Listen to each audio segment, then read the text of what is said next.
আজ জিবি হাসপাতালে শেষ নিঃশ্বাস ত্যাগ করেন অমরপুরের কংগ্রেস নেতা তথা এডিসির প্রাক্তন এমডিসি নির্মল চন্দ্র দাস। মৃত্যুকালে তার বয়স হয়েছিল ৭২ বছর। দীর্ঘদিন ধরে তিনি দুরারোগ্য রোগে ভুগছিলেন।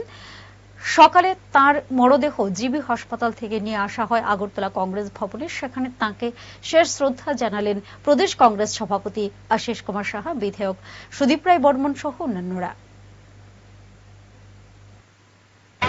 প্রয়াত নির্মল চন্দ্র দাস অমরপুর মহকুমা সহ রাজ্যের তফসিলি জাতির একজন অন্যতম জাতীয়তাবাদী নেতা। উনি